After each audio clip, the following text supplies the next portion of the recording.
Most of us were taught that the heart is just a pump. Muscle, blood, mechanics.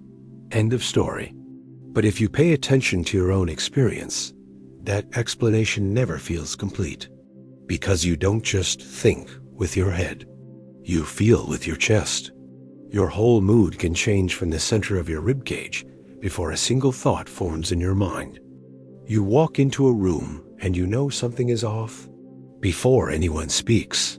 You think of someone and a second later they message you. You can feel when someone is genuinely kind and when something in them is closed, without any logical data to justify it. So what is actually happening there? Ancient alchemy had a very specific way to describe it. They saw the heart as a furnace of subtle light, a place where currents move in and out in spirals, not just a physical pump. Much later, modern researchers mapped the heart's field and found something striking. The electric and magnetic field around the heart doesn't just radiate in straight lines. It forms a shape close to a torus, like a donut of energy looping in and out of the chest. Imagine a ring of energy going out from the heart, curving around the body, then folding back into the center again. Not once, but in nested layers, like many donuts inside a bigger one. Inside this ring, the currents don't move randomly. They follow spiral paths.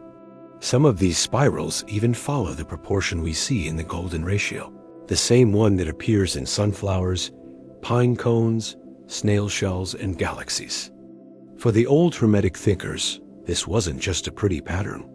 It was a sign that the heart is tuned to the same geometry as the rest of the living world. Now, why does this matter for your daily life? Because those spirals are not only about physics. They are also about how your emotions move. Think about the last time you felt a clear, quiet joy for no particular reason. Nothing special happened, but your chest felt open. Your breathing was easy. Thoughts came and went without sticking.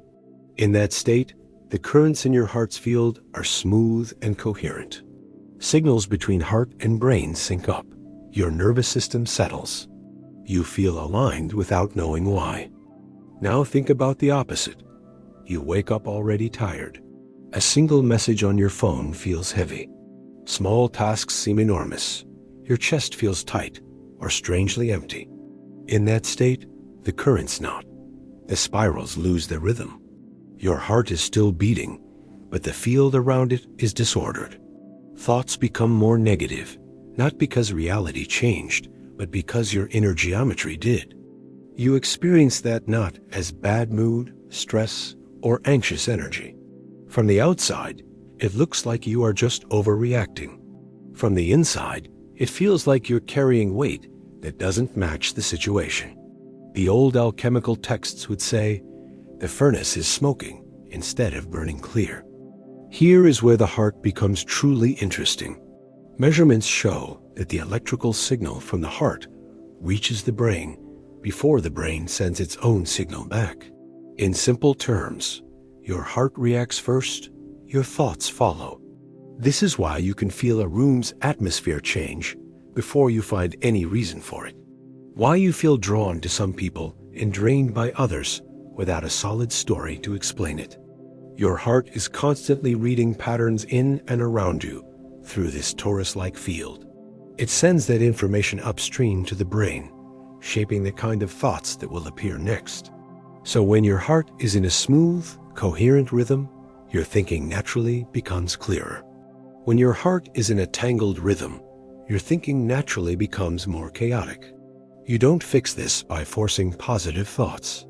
You fix the geometry first, the pattern in the chest before the story in the head. Now, how do you work with this in a way that isn't vague or mystical? Let's do a small experiment together.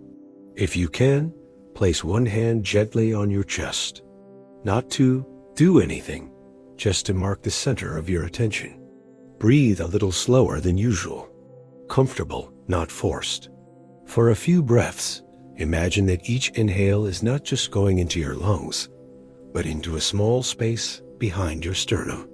As you exhale, imagine the air flowing out through an invisible ring around your body, like a soft halo passing through your shoulders and back in. Inhale, attention into the center. Exhale, attention through a ring around you. You are simply matching your awareness to the way the field already moves, in and out, spiraling through the heart. If you stay with this for 1 or 2 minutes, most people notice a few subtle shifts. The noise in the head turns down a little. The weight in the chest softens, even if it doesn't disappear. You feel slightly more present without trying to convince yourself of anything. Nothing magical happened. You just gave your heart space to return to a more coherent rhythm. And as the pattern in the chest changes, the tone of your thoughts follows. From an alchemical point of view, this is inner laboratory work. You didn't escape your life. You adjusted the furnace where your reactions are forged. Over time, you start to see the consequences everywhere. You notice that certain people always twist your rhythm, even when conversations stay polite. You notice that some activities restore your coherence almost immediately. A walk in nature, real rest, honest conversation, simple presence with someone you trust. You also see how often your mind tries to correct what is actually a heart-level pattern. You argue with thoughts that were already decided by the geometry of your inner state. The real reason your heart holds so much energy is not because of a metaphor about love. It's because it sits at the crossing point between physical currents and subtle ones, between blood flow and electrical fields, between measurable signals and the way you quietly know when something is right or wrong for you. The alchemists intuited this when they drew hearts, spirals, and dodecahedrons together as one symbol of transformation. They were pointing to a simple fact. If you want to change your life in a stable way, you don't start with ideas. You start with the pattern that is shaping your emotions before the ideas even appear. Your heart isn't just a muscle. It's a geometric engine that constantly informs who you are becoming. The question is not, does my heart hold energy? It's, what pattern is my heart amplifying today? And what happens to my life when I start treating that pattern as something I can actually work with, instead of something that just happens to me?